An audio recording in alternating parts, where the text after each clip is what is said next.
বালুরঘাট লোকসভা কেন্দ্র, এই কেন্দ্রের অন্তর্গত মোট 7টি বিধানসভা রয়েছে, যার মধ্যে 6টি দক্ষিণ দিনাজপুরের অন্তর্গত এবং বাকি একটি সেটি উত্তর দিনাজপুরের অন্তর্গত। এই 7টি বিধানসভা কেন্দ্রের মধ্যে রয়েছে একদিকে যেরকম ইটাহার এবং সেই সঙ্গে রয়েছে হরিরামপুর, গঙ্গারামপুর, তপন, কুশমন্ডি, কুমারগঞ্জ এবং বালুরঘাট। একটা সময় এই কেন্দ্র লাল দুর্গ বলে পরিচিত ছিল। 1951 সালে যখন প্রথম লোকসভা নির্বাচন অনুষ্ঠিত হয়, সেই সময় এই কেন্দ্র থেকে প্রথম সাংসদ হিসেবে জয়ী হয়েছিলেন ডক্টর সুশীল রঞ্জন চট্টোপাধ্যায় এবং তার পরবর্তী এই কেন্দ্রটি দীর্ঘ কয়েক বছর কংগ্রেসের হাতে থাকলেও পরবর্তীতে এটি বামফ্রন্টের আরএসপির দখলে চলে যায় এবং দীর্ঘদিন আরএসপির দখলে থাকার পর 2014 সালে এই কেন্দ্রটি দখল নেয় তৃণমূল কংগ্রেস এবং সেই সময় এই কেন্দ্রের জয়ী হন তৃণমূলের অর্পিতা ঘোষ। তারপরে 2019 সালে অর্পিতা ঘোষের কাছ থেকে কেড়ে নিয়ে এই কেন্দ্রটি দখল নেয় বিজেপি এবং তখন এই কেন্দ্রের বিজেপির প্রার্থী হিসেবে জয়ী হন সুকান্ত মজুমদার এবং এবারেও লোকসভা নির্বাচন। কিন্তু মাঝে যে 2021 সালে যে বিধানসভা নির্বাচন অনুষ্ঠিত হয়েছিল, তাতে দেখা গিয়েছে এই বালুরঘাট লোকসভা কেন্দ্রের অন্তর্গত যে 7টি বিধানসভা রয়েছে তার মধ্যে 3টিতেই দখল নিয়েছিল বিজেপি এবং বাকি 4টি তৃণমূল কংগ্রেস।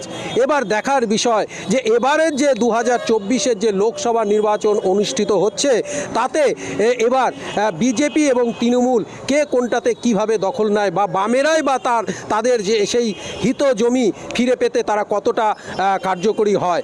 এবারে লোকসভা নির্বাচনে এই কেন্দ্রে মোট 13 জন প্রার্থী হয়েছেন। তার মধ্যে অন্যতম একদিকে যেরকম বিজেপি, তৃণমূল এবং সেই সঙ্গে আরএসপির প্রার্থী রয়েছে, সেই সঙ্গে নির্দল আরও অনেক প্রার্থী রয়েছে। মোট 13 জন প্রার্থীর ভাগ্য নির্ধারণ হতে চলেছে আগামী 26শে এপ্রিল। এই বালুরঘাট লোকসভা কেন্দ্রের এবারে অন্যতম ইস্যু হলো মেডিকেল কলেজ এবং সেই সঙ্গে হিলিতে যে স্থলবন্দর রয়েছে সেটির পরিকাঠামো উন্নয়ন, সেই সঙ্গে এই এলাকার যে যোগাযোগ ব্যবস্থা, সেই যোগাযোগ ব্যবস্থার আরও উন্নতি।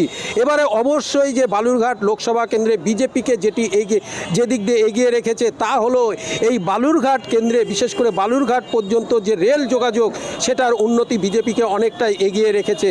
পাশাপাশি তৃণমূলকেও যেমন এগিয়ে রেখেছে লক্ষ্মীর ভাণ্ডার সহ একাধিক প্রকল্প।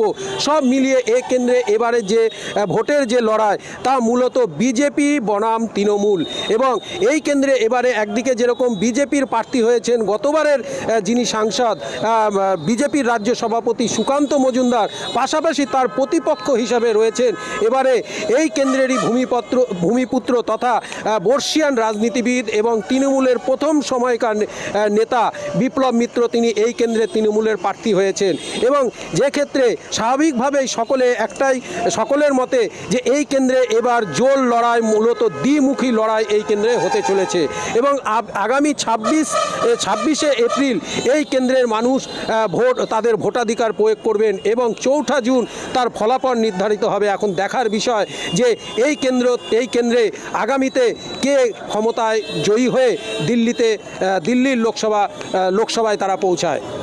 বালুরঘাট থেকে ক্যামেরায় অমিতাভ বর্মনের সাথে শঙ্কর দাস, নিউজ টাইম।